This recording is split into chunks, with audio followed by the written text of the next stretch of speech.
1991년 가을 전남의 한 시골 국민학교. 수희 아저씨 박용수는 그날도 여느 때처럼 학교 구석구석을 돌며 당직 근무를 하고 있었습니다. 그런데 그날 밤 그는 절대로 보지 말았어야 할 장면을 목격하고 맙니다. 교장 관사에서 벌어지고 있던 은밀한 비밀을 말입니다. 그 순간부터 그의 운명은 돌이킬 수 없이 뒤틀리기 시작했습니다. 퇴근 후 밥상머리에 앉아 아내에게 한마디를 흘렸습니다. 학교에서 보지 말아야 할 걸 봤는데 말을 해야 하나 말아야 하나 모르겠다. 그것이 아내가 들은 마지막 고민이었습니다.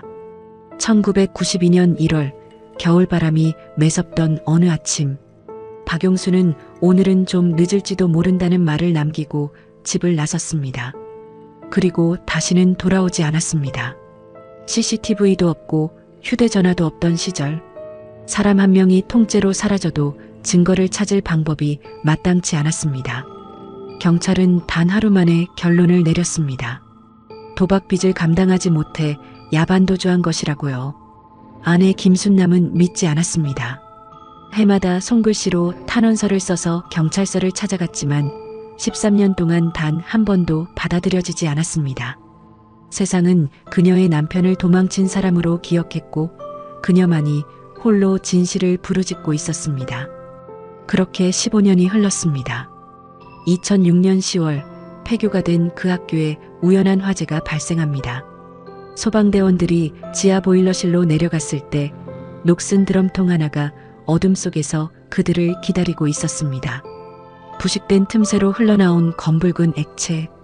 뚜껑을 열자 기름 찌꺼기 속에서 하얀 두개골이 모습을 드러냈습니다. 15년 동안 아무도 열지 않았던 그 드럼통 속에는 세상이 도망자로 낙인 찍었던 한 사람이 갇혀 있었습니다. 공소시효 만료까지 남은 시간은 고작 2달. 과연 15년간 감춰진 진실은 시간 안에 밝혀질 수 있을까요? 그리고 한 남자를 드럼통에 가두고 15년간 태연하게 살아온 사람은 과연 누구일까요? 그날의 이야기 시작합니다. 2006년 10월 14일 토요일 전남 다란면의 외곽은 이미 깊은 어둠에 잠겨 있었습니다. 논밭 사이로 난 좁은 시멘트길 끝에는 거대한 그림자처럼 낡은 학교 건물이 서 있었죠. 1998년에 문을 닫은 뒤 8년째 아무도 찾지 않는 이 폐교는 그저 자풀과 억새의 차지가 되었습니다. 깨진 유리창 너머로 비친 달빛은 마치 누군가 숨죽여 지켜보는 듯한 으스스한 분위기를 자아냈습니다. 와, 분위기 끝내주네. 민수 형, 여기서 찍으면 영화제 대상은 따놓은 당상 아니에요? 영화 동아리 막내 박준우가 손전등을 휘두르며 들뜬 목소리로 외쳤습니다.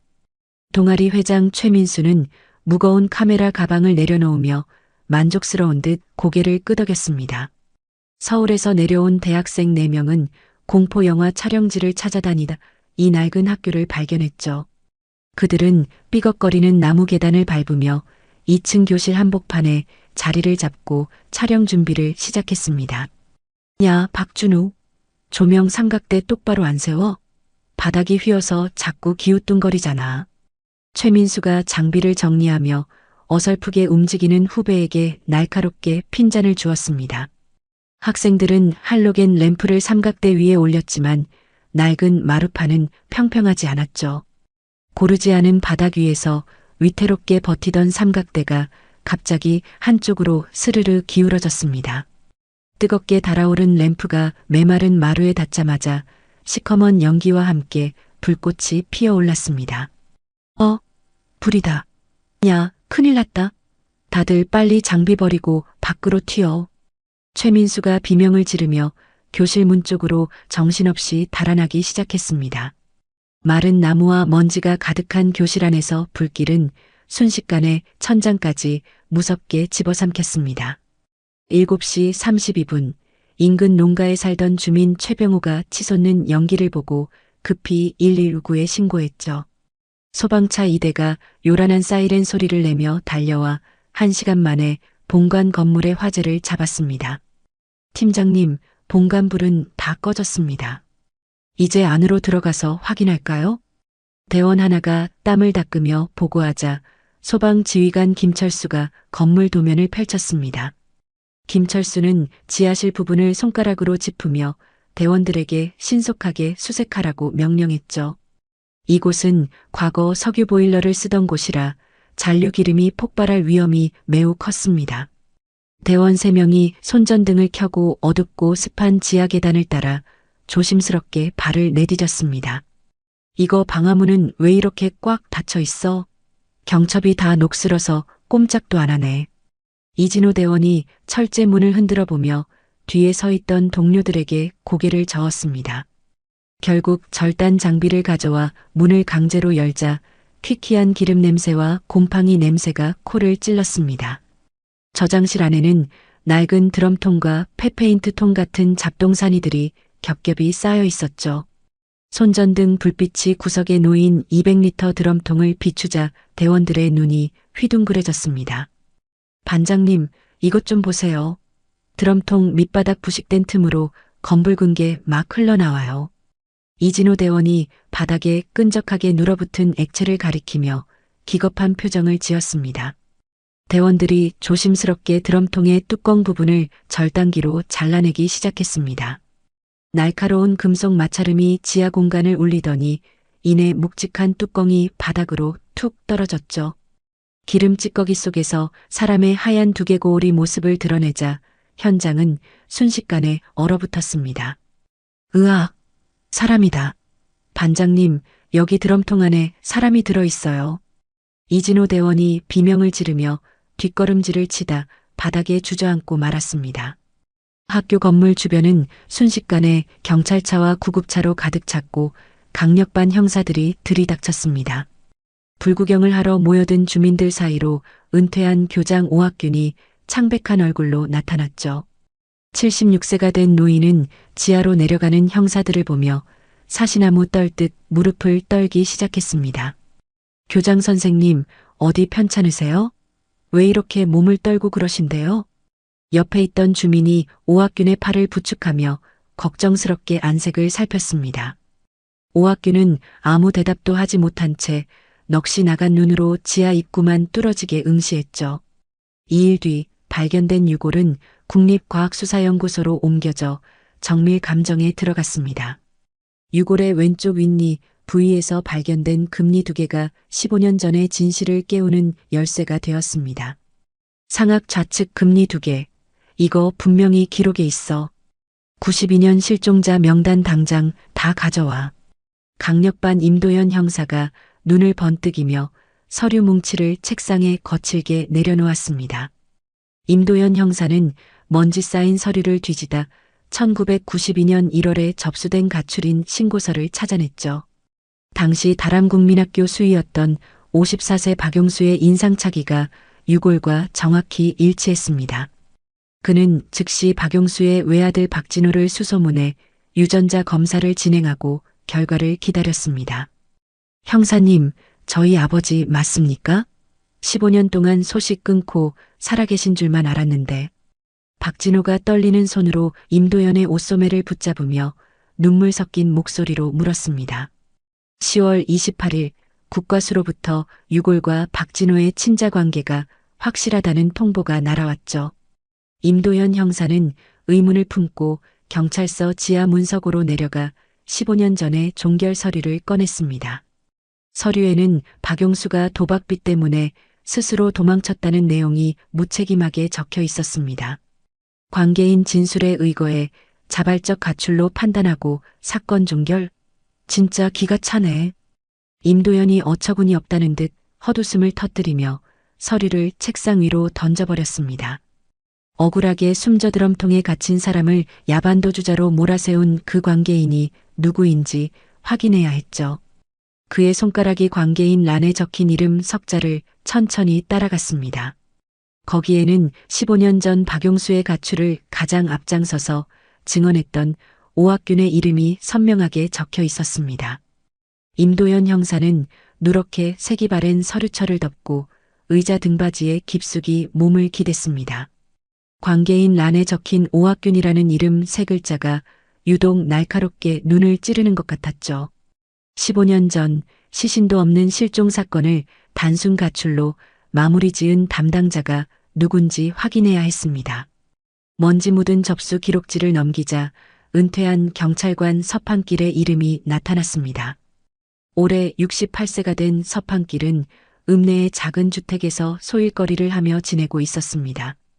임도연이 마당으로 들어서며 신분증을 내밀자 서판길은 뻣뻣하게 굳은 표정으로 마루에 앉아 임도연을 올려다보았죠. 임도연 형사는 서판길의 옆자리에 걸터앉으며 수첩을 꺼내 들었습니다. 다람국민학교 수위였던 박용수 씨 사건 때문에 왔습니다. 1992년 1월에 선배님이 직접 접수하신 건이더라고요. 서판길은 거친 손등으로 무릎을 연신 문지르더니 힘겹게 입술을 뗐습니다. 그 수위 기억나지? 아내가 먼저 파출소로 뛰어왔거든. 남편이 사흘째 소식이 없다고 울고불고 난리였어. 임도연 형사는 서판길의 흔들리는 눈동자를 놓치지 않고 곧장 다음 질문을 던졌습니다. 그런데 왜 수사도 안 하고 단순 가출로 종결하신 겁니까? 서판길은 담배를 태우려다 말고 고개를 푹 숙이며 낮은 목소리로 대답했습니다. 그날 오후였어. 오학균 교장이 직접 파출소로 전화를 걸어왔지. 박용수가 화투판에서 돈을 크게 잃어서 빚쟁이들한테 쫓기고 있다는 거야. 학교 안에서도 이미 소문이 다 났다고 하길래 나는 그런 줄만 알았지. 임도연 형사는 펜을 멈추고 어처구니가 없다는 듯 서판길을 빤히 바라보았습니다. 교장 말 한마디에 사람 하나 인생을 도망자로 만드신 겁니까? 아내가 탄원서도 여러 번 냈다면서요.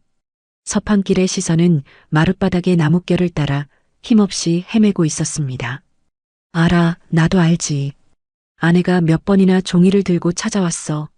하지만 이미 위에서 종결된 건인데 내가 무슨 힘이 있겠나? 당시엔 교장이 이장보다도 기세가 등등했던 시절이었어.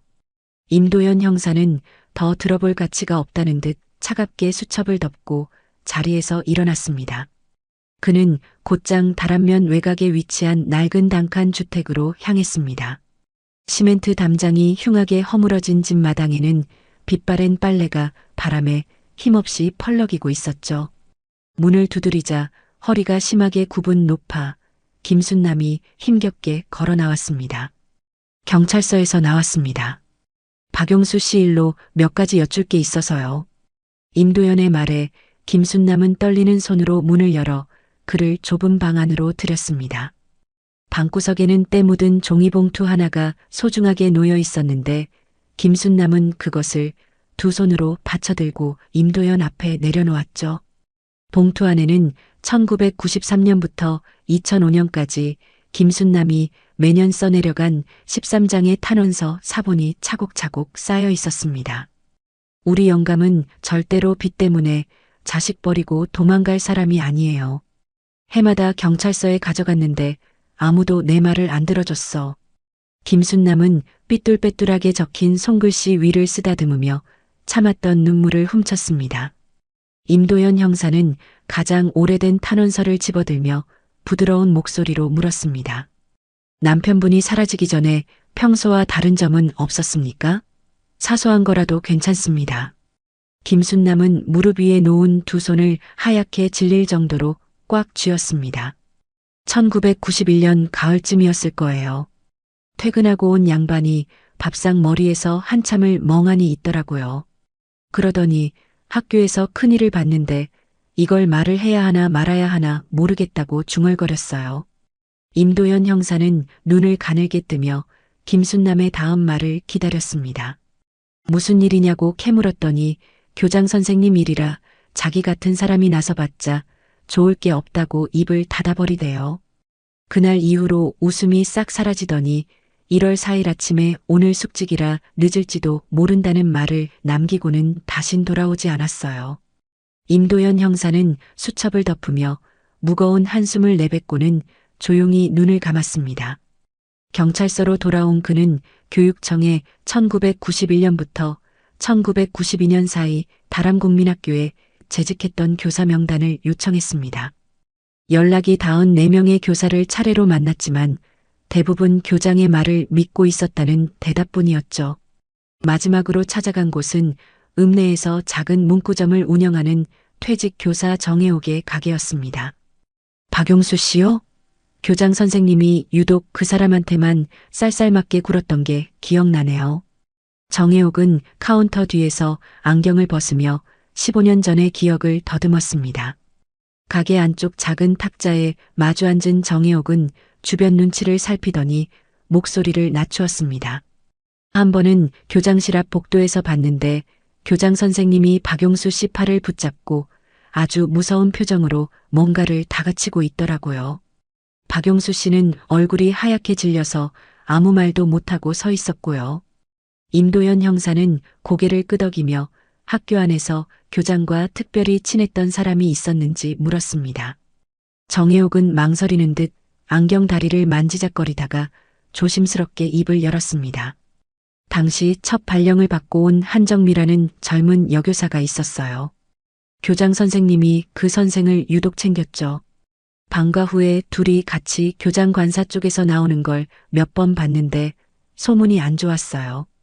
그런데 박용수 씨가 사라지고 나서 2달도 안 돼서 갑자기 다른 학교로 정근을 가버리더라고요. 임도연 형사는 수첩 속 한정미라는 이름 옆에 굵은 밑줄을 그었습니다. 같은 시각 강력반 막내 유재학 형사가 사무실로 뛰어들어오며 임도연의 책상을 두드렸습니다. 유재학 형사는 면사무소 기록과 당시 이장의 진술을 토대로 조사한 서류를 내밀었죠. 선배님, 이거 좀 보세요. 박용수 씨 도박 빚은커녕 마을 화투판에서 1만 원짜리 판돈으로 놀던 게 전부예요. 어디에도 빌린 돈 기록이 하나도 안 나옵니다. 임도연 형사는 교육청에서 받은 인사 기록 카드를 펼치며 차가운 미소를 지었습니다. 도박 빚은 새빨간 거짓말이었고 박용수 씨와 교장 사이엔 심상치 않은 갈등이 있었어. 게다가 교장과 가깝던 여교사는 사건 직후에 학교를 떠났고 말이지. 유재학이 고개를 갸웃거리며 기록지를 다시 들여다보았습니다. 그럼 교장이 박용수 씨를 해치고 도박 빚으로 위장했다는 소립니까? 임도연 형사는 의자에서 일어나 외투를 집어들며 단호하게 말했습니다. 단순 가출이 아니라는 건 확실해졌어. 이제 15년 동안 입을 닫고 살았던 한정미를 찾아낼 차례야. 2006년 11월 초 임도연 형사는 한정미의 현재 거주지를 추적해 광주광역시 남구의 한 빌라를 찾아갔습니다. 교육청 인사 기록과 주민등록 조회를 거치니 퇴직 후 학습지 방문교사로 일하는 한정미의 위치가 드러났죠. 초인종을 누르자 잠시 후 문이 열렸고 한정미가 경계 어린 눈빛으로 모습을 드러냈습니다. 형사 신분증을 확인한 한정미의 안색은 순식간에 종이장처럼 하얗게 질리고 말았습니다. 다람국민학교 근무 시절 일로 여쭤볼 게 있어서 왔습니다. 들어가도 되겠습니까? 임도연이 낮은 목소리로 묻자 한정미는 힘겹게 고개를 한번 끄덕이며 거실로 안내했습니다. 거실 소파 끝에 겨우 걸터앉은 한정미는 두 손을 무릎 위에 포개고 시선을 바닥으로 향했죠. 가느다란 손가락 끝은 미세하게 파르르 떨리고 있었고 입술은 바짝 말라 있었습니다. 임도연 형사는 수첩을 펼치며 1991년 당시 교장이었던 오학균과의 관계를 단도직입적으로 물었습니다. 1991년 3월에 첫 발령을 받으셨죠. 당시 오학균 교장과 어떤 사이였는지 말씀해 주시죠. 한정미는 한참 동안 대답을 하지 못한 채 숨을 헐떡이다가 겨우 말문을 열었습니다. 처음에는 그냥 업무 이야기뿐이었어요. 그런데 4월부터는 방과 후에 관사로 차를 마시러 오라고 하셨죠. 첫 발령지에서 교장 선생님의 말씀을 거부할 수는 없었습니다. 한정미의 목소리는 금방이라도 끊어질 듯 가늘게 떨리며 거실을 채웠습니다. 임도연 형사는 수첩을 무릎 위에 올려놓은 채 차가운 눈빛으로 한정미의 얼굴을 응시했죠. 관사에서 차만 마신 것이 아니라는 사실은 굳이 묻지 않아도 한정미의 표정에 다 드러나 있었습니다. 수치심에 고개를 숙인 한정미는 1991년 9월 초 어느 날의 기억을 조심스럽게 꺼내놓았습니다. 관사 안에 같이 있는데 뒷문 밖에서 인기척이 났어요. 교장 선생님이 황급히 나가보시더니 돌아와서 수희 박 씨가 지나가는 걸 봤다고 하셨죠. 그날 이후로 교장 선생님은 누군가 지켜보는 것 같다며 불안에 떨기 시작하셨어요. 오학규는 한동안 한정미를 관사에 오지 못하게 했고 학교에서도 노골적으로 피했습니다. 임도현 형사는 펜을 멈추고 한정미의 흔들리는 눈동자를 뚫어지게 주시하며 다음 질문을 던졌죠. 교장의 아내인 윤명자가 한정미를 직접 찾아와 위협했다는 정황을 확인해야 했습니다. 한정미는 치마천을 손가락이 하얘질 정도로 꽉 움켜쥐더니 고통스러운 듯 미간을 찌푸렸습니다. 12월쯤이었을 거예요. 방과 후에 교실에 혼자 있는데 사모님이 예고도 없이 문을 열고 들어오셨어요. 수희가 입을 잘못 놀려 시끄러워지면 아가씨도 무사하지 못할 거라고 나직하게 경고하셨죠. 그 차가운 눈빛을 떠올리면 지금도 등줄기가 서늘해져요. 한정민은 15년 동안 이 비밀을 가슴에 묻고 누구에게도 말하지 못한 채 살아왔습니다. 임도현 형사는 한정미가 1992년 1월 실종 사건 당시 광주 친가에 있었다는 알리바이를 이미 확인했죠. 오학규는 사건의 증인이 될 수도 있는 한정미를 서둘러 다른 학교로 정근 보내 입을 막았던 것이었습니다. 수첩을 덮은 임도현 형사는 곧장 경찰서로 돌아와 후배 유재학 형사와 머리를 맞댔습니다. 선배님, 상황이 아주 명확해집니다. 오학균의 불륜을 목격한 박용수, 그리고 그 사실을 알고 위협까지 가한 아내 윤명자까지. 이보다 확실한 동기가 어디 있겠습니까? 유재학이 화이트보드에 관계도를 그리며 신이 난 듯 펜을 휘둘렀습니다. 임도현 형사는 책상 위에 놓인 마을 주민들의 탐문 기록을 하나씩 넘기며 생각에 잠겼죠. 주민들은 윤명자가 교장 사모님이라는 체면을 목숨보다 중히 여기는 사람이었다고 입을 모았습니다.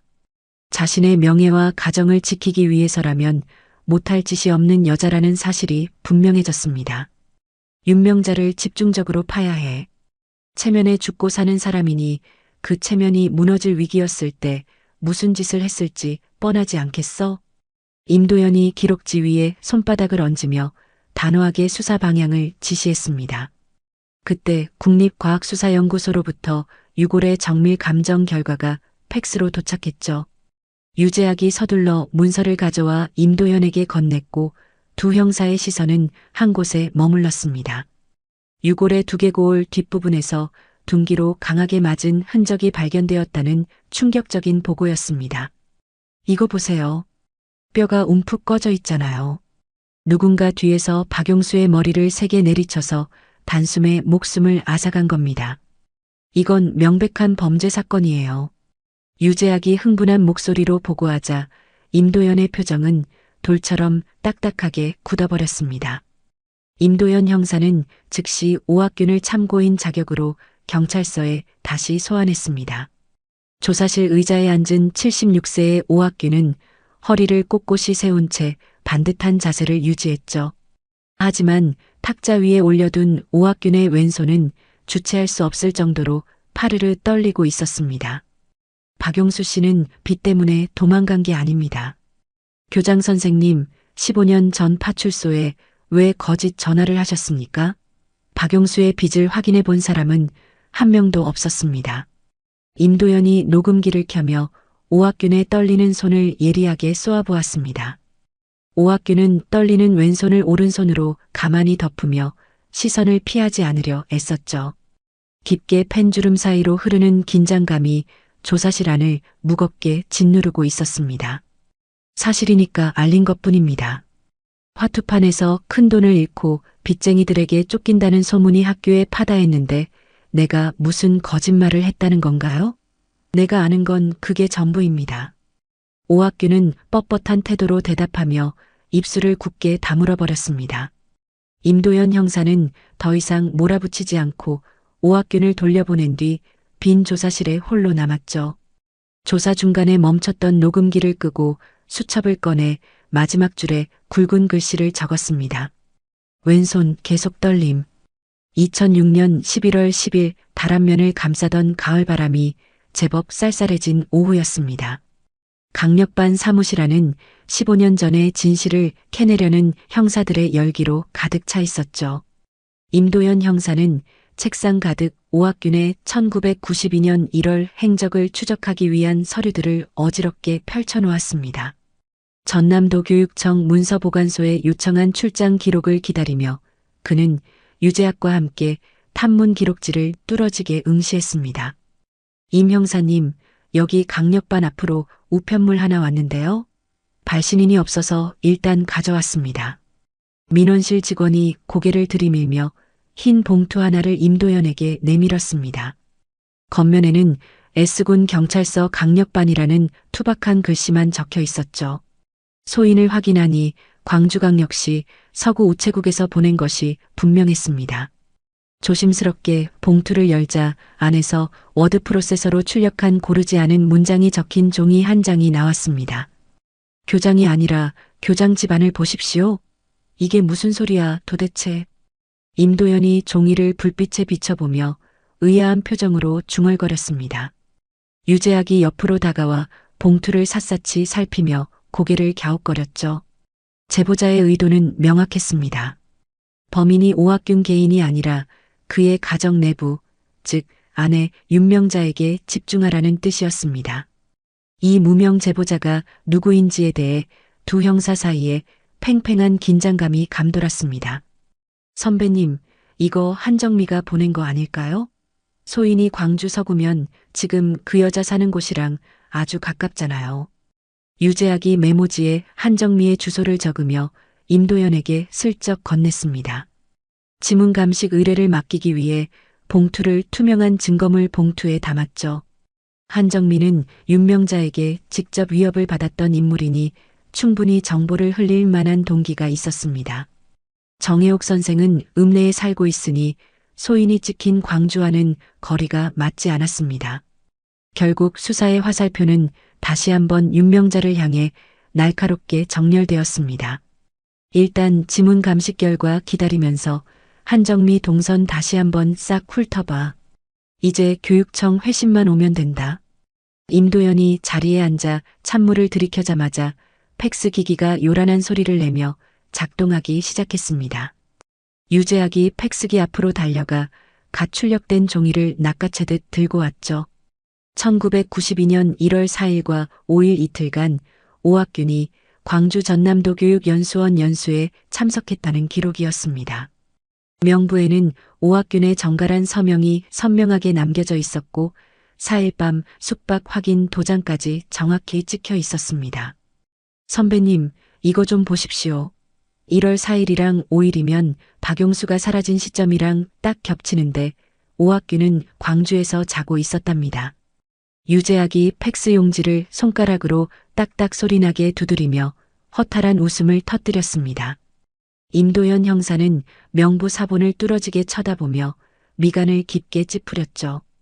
오학균이 연수원에 묶여 있었다면 혼자서는 절대로 박용수를 해칠 수 없었습니다. 범행이 3일 저녁이나 6일 이후가 아니라면 오학균에게는 완벽한 알리바이가 성립하는 셈이었습니다. 익명의 편지 내용처럼 오학균이 아닌 교장 집안의 누군가가 직접 손을 더럽혔을 가능성이 컸습니다. 윤명자가 학교 앞에서 박용수랑 입씨름하는 걸 봤다는 이장 증언부터 다시 확인해야겠다. 빨리 움직여. 임도현이 외투를 챙겨 들고 일어서자 유재학도 서둘러 차키를 챙겨 따라 나섰습니다. 형사들은 곧장 다란면 이장 고재만의 집으로 차를 몰았습니다. 학교 터에서 10분 거리에 있는 낡은 집 마당에는 고구마 껍질이 수북하게 쌓여 있었죠. 올해 61세인 고재만은 마루에 앉아 고구마를 까다가 불쑥 나타난 형사들을 보고 깜짝 놀랐습니다. 91년 11월에 사모님이 학교 정문에서 수희박 씨랑 이야기하는 걸 보셨다고요. 그때 상황 좀 더 자세히 말씀해 주십시오. 임도현이 마당 한복판에 서서 수첩을 꺼내 들며 질문을 던졌습니다.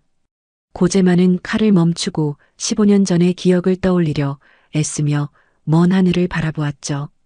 평소 학교에 발걸음도 하지 않던 교장 사모님이 나타난 것 자체가 마을에서는 큰 얘기거리였습니다. 고재만은 당시 두 사람 사이에 흐르던 심상치 않은 기류를 생생하게 묘사하기 시작했습니다. 거리가 좀 있어서 표정까진 못 봤소. 그런데 사모님이 아주 사납게 뭐라고 손짓을 하니까 박 씨가 겁에 질린 건지 뭔지 고개를 세차게 젓더다고. 고재만의 증언은 윤명자가 박용수에게 무언가를 강요하거나 협박하고 있었다는 정황을 뒷받침했습니다.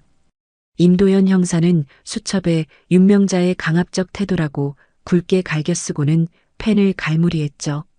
차에 올라탄 유재학 형사는 초조한 듯 손톱을 깨물며 창밖에 지는 해를 바라보았습니다. 공소시효 만료까지 남은 시간은 단 2개월 남짓이었습니다. 심증은 차고 넘쳤으나 윤명자를 법의 심판대에 세울 결정적인 물증은 여전히 안개 속이었습니다. 물증 없으면 윤명자 같은 여자는 눈 하나 깜짝 안 할 겁니다. 선배님, 우리 진짜 이대로 괜찮은 겁니까? 유재하게 떨리는 목소리에 임도연 형사는 핸들을 쥔 손에 더욱 힘을 주었습니다. 15년 전에 차가운 진실이 드럼통 안에서 비명을 지르고 있는 것만 같았습니다. 임도연 형사는 반드시 증거를 찾아내겠다는 다짐을 하며 가속 페달을 깊게 밟았죠. 어두워진 도로 위로 형사들의 차가 날카로운 전조등 불빛을 내뿜으며 질주했습니다. 2006년 11월 중순에 접어들자 다란면에는 설이 섞인 찬바람이 매섭게 몰아쳤습니다. 임도연 형사는 두 갈래로 나누어 수사망을 촘촘하게 좁혀가기 시작했죠. 한쪽에서는 윤명자의 과거 행적을 낱낱이 파헤쳤고 다른 한쪽에서는 드럼통의 물리적 증거를 정밀하게 분석했습니다. 국립과학수사연구소의 드럼통 내부의 잔존 물질과 외부 지문은 물론 뚜껑을 묶은 철사의 매듭 방식까지 추가 감식을 의뢰하며 승부수를 던졌습니다. 선배님, 윤명자가 생각보다 학교 구석구석을 아주 잘 알고 있었습니다. 당시 살던 관사 위치가 운동장을 한눈에 내려다보는 곳이었거든요. 유재학 형사가 며칠간 마을을 돌며 조사한 탐문 기록을 임도현 형사 앞에 펼쳐놓으며 말했습니다. 주민들의 말에 따르면 윤명자는 학교 지하 보일러실 구조를 수위 못지않게 훤히 꿰뚫고 있었다고 하죠. 임도현 형사는 펜 끝으로 관사 위치를 툭툭 치며 유재학 형사의 다음 보고를 기다렸습니다. 범행 장소인 지하 연료 저장실에 윤명자가 얼마나 자유롭게 드나들 수 있었는지가 이번 수사의 핵심이었습니다. 겨울철에 보일러 기름 배달이 오면 윤명자가 직접 지하 연료 저장실 문을 열어줬답니다. 그게 한두 번이 아니고 아주 자주 그랬다던데요. 유재학 형사가 수첩을 넘기며 주민 2명에게서 공통으로 확보한 진술을 쏟아냈습니다. 당시 기름 배달을 맡았던 안종필은 이제 64세가 되어 읍내에 살고 있었죠. 임도현 형사는 의자 등받이에 몸을 깊숙이 묻으며 흥미롭다는 듯 눈을 가늘게 떴습니다. 직접 안종필을 만나고 온 유재학 형사의 목소리에는 확신에 찬 힘이 실려 있었습니다. 안종필 씨 기억력이 꽤 좋더라고요. 1992년 봄 이후로 사모님이 저장실에 같이 안 내려가게 됐답니다. 그 전까지는 꼬박꼬박 나와서 문을 열어주더니 갑자기 발길을 뚝 끊었다는 거죠. 임도현 형사는 수첩을 꺼내 1992년 봄 이후 저장실 접근 차단이라고 적고 굵게 밑줄을 그었습니다. 박용수가 사라진 1992년 1월 직후부터 윤명자가 그곳을 철저히 기피하기 시작했다는 증거였습니다. 그해 겨울 마지막 배달 때는 오학균 교장이 직접 나와서 저장실 안쪽이 아닌 기계실 앞에서 기름을 받겠다고 고집을 피웠다고 하죠. 범행을 저지른 뒤 누군가 지하실 안쪽으로 접근하는 것을 극도로 경계했다는 정황이 명확해졌습니다. 딱 맞아떨어지네요. 1993년에 가스보일러로 바꾸면서 배달 자체가 끊겼으니 그 드럼통은 15년 동안 그 어둠 속에 완벽하게 격리되었던 겁니다. 유재학 형사가 수첩을 탁 덮으며 임도현 형사의 반응을 살폈습니다. 임도현 형사는 11월 20일 오전 마침내 윤명자를 참고인 자격으로 경찰서에 불러들였습니다. 약속 시간 10분 전에 도착한 윤명자는 단정한 남색 외투 차림에 머리를 깔끔하게 올려 묶은 모습이었죠. 올해 73세라는 나이가 믿기지 않을 정도로 허리를 곧게 세우고 앉은 자세에서는 묘한 위압감마저 느껴졌습니다. 사모님, 당시 남편분께서 학교 여교사와 부적절한 관계였다는 사실을 알고 계셨습니까? 임도현 형사가 녹음기를 켜며 무심한 듯 날카로운 질문을 첫마디로 던졌습니다. 윤명자는 눈을 한번 천천히 깜빡이더니 이내 차분하고 절제된 목소리로 대답했습니다. 오랜 세월 교장 사모님으로 살아오며 몸의 뱀품위가 무너지는 것을 허용하지 않겠다는 태도였죠.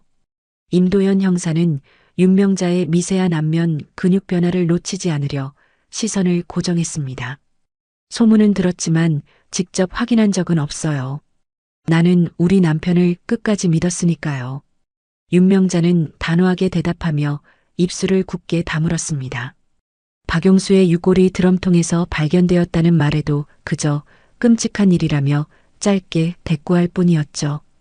임도현 형사는 탁자 위에 양손을 깍지 끼어 올리며 윤명자의 무릎 위를 뚫어지게 쳐다보았습니다.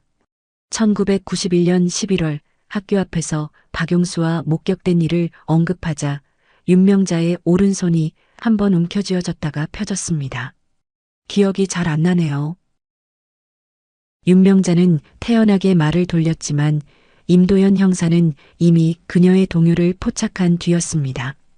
더 이상의 압박은 오히려 방어벽만 높일 뿐이라 판단한 임도현 형사는 서둘러 조사를 끝내고 윤명자를 돌려보냈죠. 조사실 밖으로 나가는 윤명자의 뒷모습을 지켜보던 유재학 형사가 의아한 표정으로 다가왔습니다. 직접적인 물증 없이 몰아붙였다가 한 번뿐인 기회를 날릴 수는 없었습니다. 선배님, 그냥 이렇게 보내도 괜찮겠습니까?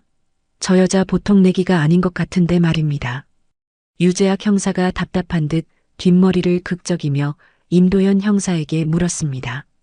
그날 밤 유재학 형사는 교장 부부의 자택 근처에서 잠복하며 그들의 움직임을 살폈습니다. 윤명자가 귀가한 지 1시간도 되지 않아 오학균 교장이 홀로 집 밖으로 나와 마을 뒷산 산책로를 향했죠. 밤 9시가 넘은 시각에 코트깃을 세우고 어두운 산길을 한참이나 헤매는 오학균의 모습은 매우 불안해 보였습니다. 윤명자가 경찰서 다녀온 얘기를 하자마자 오학균이 튀어나온 겁니다. 집안에 가만히 있지 못할 정도로 부부가 지금 제발 저린 상태라는 소리죠. 다음 날 아침 유재학 형사의 보고를 들은 임도현 형사는 차가운 커피를 한 모금 들이켰습니다. 며칠 뒤 국립과학수사연구소에서 도착한 드럼통 정밀 감식 결과는 수사의 판도를 완전히 뒤집어 놓았습니다. 드럼통 뚜껑을 묶은 철사 매듭이 공업용 방식이 아니라 농가에서 고추 건조대를 묶을 때 쓰는 외고리 매듭이라는 소견이었습니다. 이것은 보일러 기사나 건장한 남자의 솜씨가 아니라 농촌 살림의 뼈가 굵은 사람의 손길에서 나온 것이었죠. 외고리 매듭이라 고추 건조대 묶는 방식 말이지? 이게 결정적인 한 방이 되겠어. 임도현 형사가 감식 결과서를 손바닥으로 천천히 내리누르며 유재학 형사를 바라보았습니다. 유재학 형사는 벽에 걸린 달력을 확인하며 공소시효가 코앞까지 다가왔음을 실감했습니다. 11월의 날짜들이 얼마 남지 않았고 이제 진실을 마주할 시간은 2달도 채 남지 않았죠. 임도현 형사는 비장한 각오로 외투를 집어들며 유재학 형사에게 고개를 끄덕였습니다. 임도현 형사는 15년 전에 진실을 매듭짓기 위해 오학균과 윤명자 부부를 동시에 소환했죠. 두 사람이 복도에서 마주쳐 입을 맞추지 못하도록 도착 시간은 30분 간격으로 철저히 벌려놓았습니다. 오학균은 1층 조사실로, 윤명자는 2층 조사실로 각각 안내되어 격리된 채 조사를 기다렸습니다. 교장 선생님, 오늘은 좀 더 구체적으로 여쭤보겠습니다. 얼굴이 전보다 많이 상하셨네요. 임도현 형사가 1층 조사실 문을 열고 들어가며 수척해진 오학균의 얼굴을 살폈습니다. 오학균은 탁자 위에 깍지 낀 손을 올려둔 채 마른 침을 꿀꺽 삼키며 고개를 끄덕였죠. 낡은 벽시계의 초침 소리만이 정적을 깨우는 가운데 오학균의 어깨는 눈에 띄게 움츠러들어 있었습니다. 임도현 형사는 의자를 끌어당겨 앉으며 서류 가방에서 두툼한 서류 뭉치를 꺼내 탁자 위에 내려놓았습니다. 전에도 말씀드렸지만 저는 정말 아는 것이 없습니다. 박용수 씨는 그저 빚 때문에 스스로. 오학균이 힘없는 목소리로 대답하려 하자 임도현 형사가 단호하게 말을 가로막았습니다. 임도현 형사는 서류 더미에서 한정미의 진술서와 드럼통 감식 보고서를 하나씩 펼쳐 보였죠. 그는 91년 관사에서 있었던 부적절한 목격담과 윤명자가 한정미를 찾아가 협박했던 사실을 조목조목 짚었습니다. 오학균의 입술은 실처럼 가늘게 떨리기 시작했고 깍지 낀 손가락 마디가 하얗게 질려갔습니다. 한정미 선생과의 일은 인정합니다. 하지만 박용수의 죽음과는 저는 정말 아무 관계가 없습니다. 오학균이 억울하다는 듯 가슴을 치며 소리쳤지만 임도현 형사의 눈빛은 흔들림이 없었습니다. 임도현 형사는 드럼통 뚜껑을 묶은 외골이 매듭 사진을 오학균의 코앞으로 쑥 밀어 넣었죠. 농가에서 고추 건조대를 묶을 때나 쓰는 이 특수한 매듭이 무엇을 의미하는지 오학균도 잘 알고 있을 터였습니다. 기름 배달부를 저장실 안쪽에 들어오지 못하게 막았던 92년 겨울의 정황 증거들도 차례로 제시되었습니다. 내가 했습니다. 박용수를 내가 목숨을 앗아갔습니다. 아내는 전혀 모르는 일이에요. 오학균이 갑자기 탁자를 3개 내리치더니 모든 죄를 뒤집어 쓰려는 듯 자백을 쏟아냈습니다. 그는 92년 1월 4일 밤에 출장을 가지 않고 학교에 남아 박용수를 내리쳤다고 주장했죠. 임도현 형사는 등받이에 몸을 기댄 채 오학균의 다급한 고백을 30초 동안 아무 말 없이 지켜보았습니다. 거짓으로 쌓아 올린 공든 탑이 무너지는 소리가 조사실 안에 공허하게 울려 퍼졌습니다. 교장 선생님, 자수하시는 건 좋지만 사실관계는 맞아야지요. 여기 연수원 참석 명부를 좀 보시겠습니까? 임도현 형사가 1월 4일 밤 광주 연수원에서 오학균이 숙박했다는 결정적인 증거를 밀어주었습니다. 오학균의 얼굴에서 순식간에 핏기가 사라지더니 입을 벌린 채 아무 말도 하지 못했죠.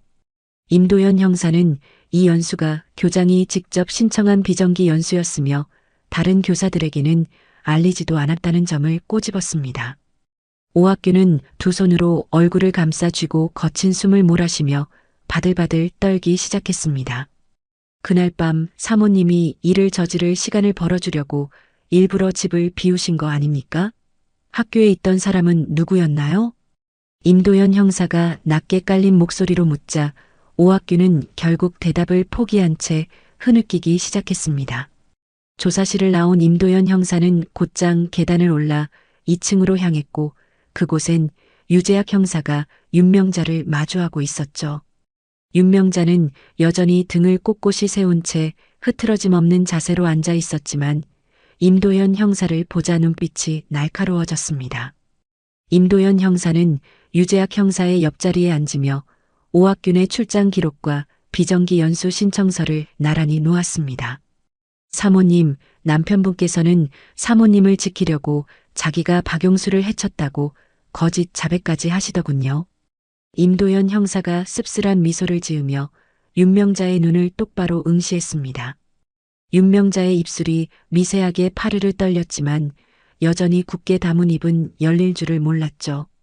임도현 형사는 이번엔 박용수의 아내 김순남이 13년 동안 써온 탄원서 13장을 하나씩 펼쳤습니다. 누렇게 바랜 종이 위에 삐뚤빼뚤하게 적힌 우리 남편은 도망갈 사람이 아닙니다라는 문구가 윤명자의 시선에 닿았습니다. 김순남 씨도 사모님처럼 남편을 위해 평생을 바친 사람입니다. 13년 동안 단 한 해도 거르지 않고 이 종이들을 들고 경찰서를 찾아왔어요. 임도현 형사가 93년에 작성된 첫 번째 탄원서를 윤명자의 손앞으로 천천히 밀었습니다. 종이 위를 가득 채운 절절한 그리움과 억울함의 흔적을 본 윤명자의 눈에 마침내 물기가 번지기 시작했죠. 철옹성 같던 윤명자의 표정이 무너지며 고개가 천천히 아래로 숙어지는 순간이었습니다. 조사실 안은 이제 빗소리 같은 윤명자의 억눌린 울음소리만이 무겁게 가라앉아 있었습니다. 그 집 아주머니한테는 정말 미안해요. 제가 큰 죄를 지었습니다. 윤명자가 낮고 가느다란 목소리로 참회하듯 말하며 마침내 15년 전의 진실을 꺼내놓았습니다. 임도현 형사는 탁자 아래 설치된 녹음기의 빨간 불빛이 반짝이는 것을 확인하며 숨을 골랐죠. 윤명자의 떨리는 어깨를 바라보며 임도현 형사는 이제 마지막 퍼즐 조각을 맞출 준비를 마쳤습니다. 기나긴 침묵을 깬 것은 윤명자의 고해성사였고 임도현 형사는 다시 펜을 들었습니다. 사모님, 이제 숨기지 말고 말씀해 주십시오. 1992년 1월 4일 밤 그 지하실에서 무슨 일이 있었습니까? 윤명자의 입술이 한참을 파르르 떨리더니 마침내 둑이 터진 듯 고백이 흘러나오기 시작했습니다. 조사실의 차가운 공기 속에서 윤명자의 목소리는 금방이라도 끊어질 듯 위태롭게 이어졌죠. 1991년 9월 남편 오학균이 밤잠을 설치며 관사 마루를 서성거릴 때부터 비극은 이미 싹트고 있었습니다. 윤명자는 남편의 불안한 눈빛을 보며 직감적으로 무언가 잘못되었음을 깨달았습니다. 그이가 아무것도 아니라고 잡아떼도 제 눈은 못 속여요. 제가 학교에 수시로 가서 다 확인했거든요. 윤명자가 무릎 위에 놓인 손등을 다른 손으로 꾹 누르며 임도현 형사를 뚫어지게 바라봤습니다. 젊은 여교사 한정미가 방과 후마다 관사 쪽으로 향하는 것을 윤명자는 이미 지켜보고 있었죠. 수위 박용수가 오학균 앞에만 서면 죄지은 사람처럼 고개를 숙이는 것도 윤명자의 감시망을 피할 순 없었습니다. 모든 정황이 퍼즐처럼 맞춰지자 윤명자는 가정을 지키기 위해 직접 움직이기로 결심했습니다. 그 수위가 남편의 부적절한 행실을 봤다는 걸 알았을 때 제 가슴이 얼마나 타들어갔는지 아세요? 윤명자의 목소리에 서린 원망이 임도현 형사의 귓가에 날카롭게 박혔습니다. 1991년 11월의 어느 일요일 오후 학교 정문 앞에는 바스락거리는 낙엽들이 뒹굴고 있었죠. 당직 근무를 마치고 나오던 박용수는 정문 앞에 서 있는 윤명자를 보고 깜짝 놀라 멈춰 섰습니다. 윤명자는 코트 주머니에 두 손을 깊숙이 찌른 채 서늘한 눈빛으로 박용수를 몰아세웠습니다. 박수희, 다 알고 왔어요. 지난 9월에 관사에서 뭘 봤는지 나한테 숨길 생각 마세요. 윤명자의 위협적인 말에 박용수의 얼굴은 순식간에 흑빛으로 변해버렸습니다. 박용수는 시선을 바닥으로 떨구며 아무에게도 말한 적 없다고 변명했지만 윤명자는 믿지 않았죠. 윤명자는 아들의 대학 등록금을 대주겠다며 거액의 돈으로 박용수의 입을 막으려 했습니다. 하지만 박용수는 돈은 필요 없다며 그저 제 할 일만 하겠다고 고집스럽게 고개를 저었습니다. 돈을 안 받겠다고요? 박수희, 당신 지금 나랑 해보자는 거예요? 윤명자가 가늘게 뜬 눈으로 박용수를 쏘아보며 낮게 으르렁거렸습니다. 돈을 받지 않겠다는 박용수의 태도는 윤명자에게 언제든 터질 수 있는 시한폭탄처럼 느껴졌죠. 자신의 명예와 교장 사모님이라는 자부심을 단숨에 무너뜨릴 수 있는 유일한 증인이 박용수였습니다. 관사로 돌아온 윤명자는 그때부터 남편 오학균을 매일같이 다그치며 수위를 해결하라고 압박했습니다. 그이는 처음엔 못 들은 척하더니 12월이 되니까 결국 포기한 듯 말하더군요. 자기는 모르는 일로 할 테니 알아서 하라고요. 윤명자가 눈을 감으며 15년 전 남편이 내뱉었던 비겁한 허락을 떠올렸습니다. 오학균은 아내의 범행을 돕기 위해 1월 4일에 있을 비정기 연수를 서둘러 신청했죠. 부부는 아무 말도 하지 않았지만 서로가 무슨 뜻으로 집을 비우는지 완벽하게 이해하고 있었습니다. 1992년 1월 4일 오후 오학균이 출장 가방을 들고 관사를 나서는 뒷모습은 차갑기 그지없었습니다. 현관에서 구두를 신던 그이가 저를 한번 돌아봤지만 우리는 끝내 아무 말도 나누지 않았어요. 윤명자의 떨리는 손이 탁자 위를 훑으며 그날의 어둠을 다시 불러왔습니다. 해가 지고 학교에 짙은 어둠이 내리자 윤명자는 코트깃을 세우고 숙직실로 향했죠. 라디오 소리가 흘러나오던 숙직실 문을 두드리자 박용수가 의아한 표정으로 문을 열었습니다. 윤명자는 지하 보일러실 배관에서 기름이 새는 것 같다며 박용수를 어두운 지하실로 유인했습니다. 사모님, 제가 금방 확인해 보겠습니다. 이쪽으로 오시죠. 박용수가 손전등을 켜고 앞장서서 차가운 지하 계단을 조심스럽게 내려갔습니다. 배관 앞에 쪼그려 앉은 박용수가 이음새를 살피는 동안 윤명자의 눈에는 무쇠 화삽이 들어왔죠. 윤명자는 두 손으로 화삽을 움켜쥐고 박용수의 뒤통수를 향해 온 힘을 다해 휘둘렀습니다.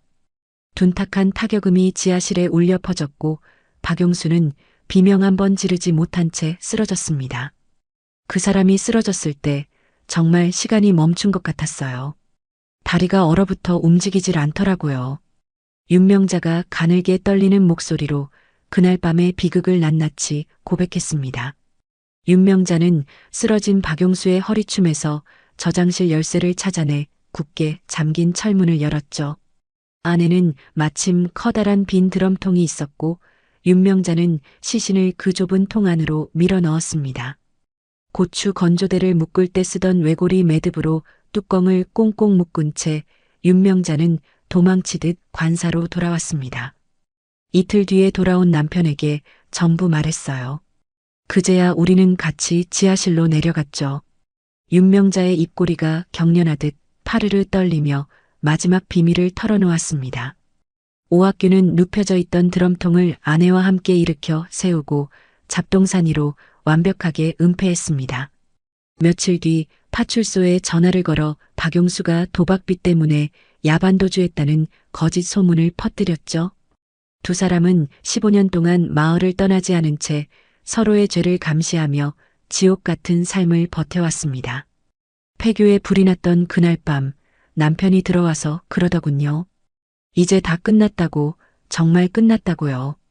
윤명자가 얼굴을 감싸 쥐자 손가락 사이로 뜨거운 눈물이 쉴 새 없이 흘러내렸습니다. 임도현 형사는 녹음기에 빨간 불빛이 여전히 반짝이는 것을 확인하며 깊은 한숨을 내쉬었죠. 15년 전의 억울한 죽음은 불꽃이 깨운 진실 앞에 마침내 그 모습을 드러냈습니다. 조사실 밖에서 대기하던 유재학 형사가 문을 열고 들어오며 임도현 형사와 눈을 맞추었습니다.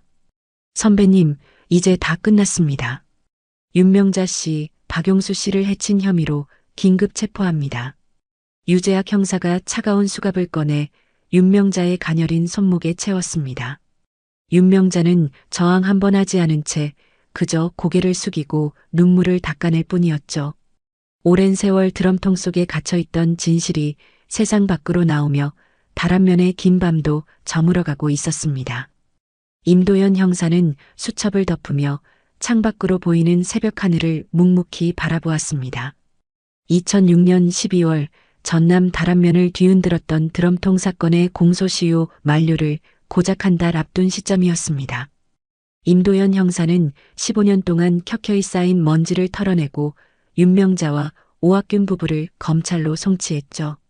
윤명자는 지하 보일러실에서 박용수의 목숨을 직접 앗아간 혐의를 받았고 오학균은 그 모든 과정을 묵인하고 은폐한 공모 혐의가 적용되었습니다. 남편은 아내가 죄를 지을 수 있도록 일부러 집을 비워주었고 돌아와서는 시신이 담긴 드럼통을 함께 숨기며 세상을 속여왔습니다. 임 형사, 정말 고생 많았어. 자칫하면 공소시효 넘겨서 영원히 묻힐 뻔한 사건인데 말이야. 강력반 반장이 서류 뭉치를 정리하는 임도현 형사의 어깨를 툭 치며 격려의 말을 건넸습니다. 임도현 형사는 씁쓸한 미소를 지으며 책상 위에 놓인 박용수의 사진을 가만히 응시했죠. 2007년 봄 광주지방법원에서는 이 비극적인 사건의 진실을 가릴 마지막 재판이 열렸습니다. 재판장 안은 취재진과 마을 주민들로 발 디딜 틈이 없었고 맨 뒷줄 구석에는 김순남과 아들 박진호가 나란히 앉아 있었습니다. 어머니, 힘드시면 지금이라도 나갈까요? 얼굴색이 너무 안 좋으세요. 박진호가 걱정스러운 표정으로 김순남의 마른 손을 꼭 잡으며 낮은 목소리로 물었습니다. 김순남은 대답 대신 피고인석에 앉은 윤명자와 오학균을 뚫어지게 응시하며 무릎 위에 손을 파르르 떨었죠. 피고인석의 두 사람은 재판이 진행되는 내내 서로를 단 한 번도 쳐다보지 않은 채 박제된 인형처럼 앉아 있었습니다. 오학균은 죄인처럼 고개를 푹 숙이고 있었고 윤명자는 정면을 보고 있었으나 눈동자에는 아무런 생기가 없었습니다. 증인 한정미, 증인석으로 나와 주십시오. 1991년 당시 상황에 대해 증언해 주세요. 재판장의 부름에 한정미가 긴장된 표정으로 자리에서 일어나 증인석 난간을 두 손으로 꽉 쥐었습니다.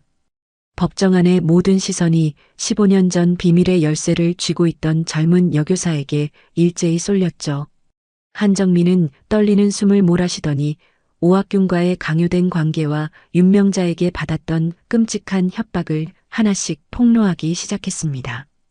그녀의 목소리는 미세하게 흔들렸지만 법정 구석구석까지 명확하게 울려 퍼졌습니다. 교장 사모님은 제게 수희가 입을 잘못 놀리면 너도 무사하지 못할 거라고 차갑게 말씀하셨습니다. 한정미의 폭로가 이어지자 방청석 여기저기서 낮은 탄식과 수군거림이 터져나왔습니다. 검사는 한정미에게 수사 초기 경찰서에 배달되었던 익명의 편지에 관해 물었죠. 한정미는 잠시 입을 다물고 고뇌하는 듯 하더니 마침내 자신이 그 편지를 보냈음을 인정했습니다. 유골 발견 뉴스를 보는 순간 15년 전 자신을 옥죄었던 윤명자의 그 서늘한 눈빛이 떠올라 더는 침묵할 수 없었다고 고백했습니다. 직접 나서면 과거가 드러날까 무서웠지만 박용수 씨의 억울함을 풀지 않으면 평생 지옥에서 살 것 같았습니다. 한정미가 눈물을 닦으며 증인석을 내려오자 법정 문 근처에 앉아있던 김순남과 시선이 마주쳤습니다. 가해자의 남편과 부적절한 관계였던 여자와 피해자의 아내는 아무 말 없이 서로를 바라보다가 짧게 고개를 숙였죠. 이윽고 재판장의 엄숙한 목소리가 법정 안에 울려 퍼지며 두 사람에 대한 판결이 내려졌습니다. 윤명자에게는 징역 12년, 오학균에게는 징역 7년이라는 중형이 선고되었고 부부는 항소조차 포기한 채 법정을 떠났습니다. 할머니, 드디어 끝났습니다. 지금 심경이 어떠신가요? 한 말씀만 부탁드립니다. 법원 계단을 내려오는 김순남을 향해 기자들이 녹음기와 카메라를 들이대며 질문을 쏟아냈습니다. 김순남은 걸음을 멈추지 않은 채 그저 아들의 팔에 의지하며 먼 하늘을 한번 올려다보았죠. 15년이라는 긴 세월 동안 가슴에 맺혔던 응어리가 그 한마디에 고스란히 담겨 있었습니다. 그녀는 이제야 남편에게 따뜻한 밥 한 그릇 올릴 수 있는 무덤이라도 만들어줄 수 있게 되었다며 작게 읊조렸습니다. 이제 우리 영감, 추운 지하실 드럼통 말고 따뜻한 땅속에 눕혀줄 수 있어서 다행입니다. 재판이 모두 마무리된 뒤 임도현 형사는 주차장에서 차에 오르려던 한정미를 조용히 불러 세웠습니다. 한정미는 차 열쇠를 손안에 꽉 쥔 채 멈춰서서 임도현 형사의 질문을 묵묵히 기다렸죠. 임도현 형사는 비공식적인 질문이라며 그 익명의 편지가 수사의 방향을 잡는데 결정적인 역할을 했음을 전했습니다. 한정미는 15년 전의 공포를 털어낸 듯 한결 편안해진 표정으로 고개를 끄덕이며 차에 올라탔습니다. 한 선생님의 그 용기가 없었다면 이 사건은 여전히 미궁 속에 빠져 있었을 겁니다. 정말 감사합니다. 임도현 형사가 고개를 숙여 인사하자 한정미는 가볍게 목례를 하고 주차장을 빠져나갔습니다. 2007년 여름 박용수의 유골은 15년 만에 아내와 아들의 품으로 돌아와 다란면 공동묘지에 안치되었습니다. 임도연 형사는 사건 종결보고서의 마지막 장에 1992년 당시 부실했던 수사 과정에 대한 뼈아픈 반성을 덧붙였죠.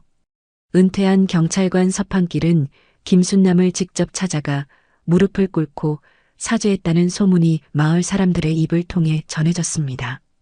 그때 내가 조금만 더 의심했더라면 용수 아재가 그렇게 외롭게 있지는 않았을 텐데 참 미안하네. 서판길은 마을 주막에서 술잔을 기울이며 주변 사람들에게 뒤늦은 후회를 털어놓곤 했습니다. 교사 정혜옥 역시 당시의 방관을 자책하며 지역신문과의 인터뷰에서 무거운 마음을 전했죠. 윤명자가 수감된 후 교장 부부의 낡은 집은 잡초만이 무성한 채 버려졌고 마을 사람들은 그 앞을 지날 때면 고개를 돌렸습니다. 2007년 가을 박용수가 목숨을 잃었던 옛 학교터에는 어르신들을 위한 새로운 복지회관이 들어섰습니다. 여기가 그 용수 아저씨가 아이들 예뻐해주던 그 운동장 자리 아닌가. 참 좋은 사람이었는데. 개관식 날 모인 노인들 사이에서 박용수를 추억하는 낮은 목소리가 흘러나왔으나 누구도 선뜻 대화를 이어가지 못했습니다. 김순남은 그의 겨울부터 매년 명절마다 남편의 묘를 찾아 정성스럽게 자풀을 뽑고 막걸리를 올렸습니다. 박용수의 묘비에는 이름과 생물 연도만 덩그러니 새겨져 있었고 그 아래는 어떤 문구도 없이 비어 있었죠. 아들 박진호는 훗날 아버지가 겪은 15년의 세월을 감히 어떤 말로도 다 담을 수 없어 비워두기로 했다고 전했습니다. 오늘의 이야기 어떠셨나요? 15년이라는 시간은 한 사람의 인생을 통째로 삼키기에 충분한 세월이었습니다. 박용수 씨는 아무에게도 해를 끼치지 않았습니다. 그저 우연히 보지 말았어야 할 장면을 보았을 뿐이었죠. 돈으로 입을 막으려는 제안도 거절한 채 묵묵히 자기 할 일만 하겠다던 그 고집스러운 정직함이 오히려 칼을 죽음으로 몰아넣었습니다. 가장 가슴 아픈 것은 아내 김순남 씨의 13년이었습니다. 삐뚤빼뚤한 글씨로 해마다 탄원서를 쓰며 남편은 도망갈 사람이 아니라고 외쳤지만 세상은 끝내 그녀의 말을 들어주지 않았습니다. 남편을 도망자로 만든 거짓말 한마디가 얼마나 오랫동안 한 가족의 삶을 짓밟았는지 그 무게를 생각하면 숨이 막힙니다. 만약 1992년에 경찰이 교장의 말 한마디에 기대지 않고 조금만 더 의심하고 조금만 더 파고들었더라면 박용수 씨는 그 차가운 드럼통 안에서 15년을 보내지 않았을 것입니다. 김순남 씨도 세상의 무관심 속에서 홀로 싸우지 않았겠죠. 결국 우연한 화재가 아니었다면 이 진실은 영원히 묻혀버렸을지도 모릅니다. 진실이란 때로 이렇게 아무도 예상하지 못한 순간에 아무도 예상하지 못한 방식으로 세상 밖으로 나옵니다. 드럼통은 15년간 비명을 가둘 수 있었지만 진실까지 영원히 가둘 수는 없었습니다. 김순남이 법원 계단을 내려오며 남긴 한마디가 오래도록 귓가에 맴돕니다. 이제 우리 영감, 추운 지하실 드럼통 말고 따뜻한 땅속에 눕혀줄 수 있어서 다행입니다. 이야기를 끝까지 들어주신 분이 계시다면 구독 버튼을 눌러주시고 잘 들었다고 댓글 하나만